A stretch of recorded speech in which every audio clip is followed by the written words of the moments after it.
alla fine vedete quello che ha subito l'influenza russa, un allargamento notevolissimo. E queste sono le vecchie ragioni che ogni tanto il Volpone Lavrov, ministro degli esteri, tira fuori. Qui ehm,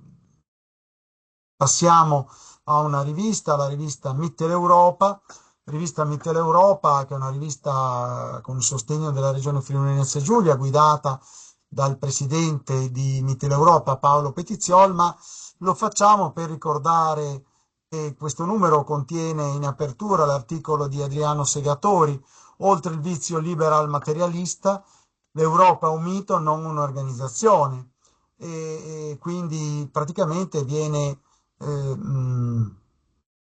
viene spiegato come la Unione Europea non è una zona da riempire in modi materiali sempre più insaziabili, ma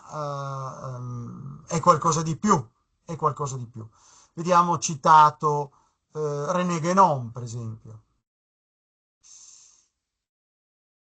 come citato Schwab, per esempio, Schwab. Ma vediamo le citazioni. Ecco, no, quello che volevo far notare è che, diciamo, Segatori fa capire come l'Europa ha bisogno di valori, di un cuore, e questo in parte è stato dato diciamo, dai paesi dell'est europeo. Mi ricordo un ministro una specie di ministro dell'Unione Europea, un commissario, scusate, dell'Unione Europea, che alla cultura, che si stupiva un po' del fatto che la cultura nell'Unione Europea si intendeva anche come diffusione di wokismo, di come dire, ambiguità, gender e cose di questo tipo, mentre egli, come dire, aveva le idee chiare e si riferiva a un passato tradizionale, se non tradizionalista, per i valori. Ecco, da questo punto di vista però dobbiamo notare come per gli obiettivi delle missioni 2040 è cambiata un po' la maggioranza del voto al Parlamento europeo, nel senso che ci sono socialdemocratici e Partito Popolare che fanno la maggiore, ma vediamo che per altre votazioni gli obblighi di revisione e di rendicontazione sulla sostenibilità,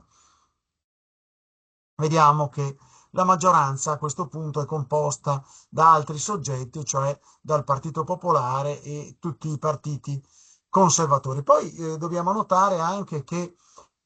qui ci vedo lo zampino di Adriano Senatori, vediamo l'Europa come un'organizzazione, l'importanza delle istituzioni politiche, partiti, assemblee e vertici ministeriali nella nostra società, infatti in progressivo calo diciamo, il valore burocratico, amministrativo, organizzatorio rispetto diciamo, eh, alle varietà, alle componenti tecniche e gestionali che sono in realtà sganciate dai nazionalismi. E ecco qui, vediamo la battaglia di Vienna, il turco a Vienna, ricordiamo, è un libro di Franco Cardini che spiega come Marco Daviano è riuscito a unire gli eserciti cristiani e a far cacciare e far arrivare anche i polacchi, non a caso i polacchi, che la cavalleria polacca andò a cavallo nella foresta dal Kahlenberg, travolse il campo turco, tant'è vero ottomano, tanto vero che c'è ancora la tenda del sultano che è stata presa e non era così perché è scappato, perché il sultano è scappato a gambe levate per il pericolo della perdita e della vita. Qui vediamo, ma volevo farvi vedere anche che c'era un secondo articolo, quello di Guillaume Fay, direi, c'era forse la nota a piedi pagina dedicata a Dominique Venner. Dominique Venner si scrive, un, diciamo, autore del bianco solo dei vinti, direi, e quindi della causa sudista. E quindi ecco, abbiamo visto queste idee di un'Europa forte basata sui valori in questa rivista, di Mitteleuropa guidata da Paolo Petizioli. Risvegliare il passato per creare il futuro, anche Claudio Bonvecchio è un professore uno studioso che vede le cose dal punto di vista un po' tradizionale, tradizionalista, ma con l'aggiornamento alla modernità. Diciamo che questi autori sono autori che o hanno scritto Guillaume Fay e Adriano Segatori o che hanno visto molti loro libri essere recensiti e pubblicati come Claudio Bonvecchio. Ecco qui Adriano Segatori con alcuni suoi libri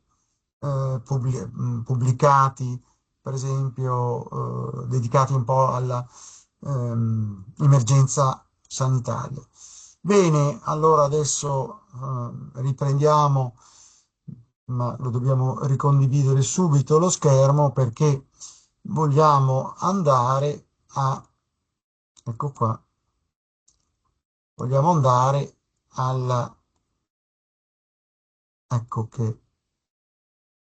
eccoci qua, alla presentazione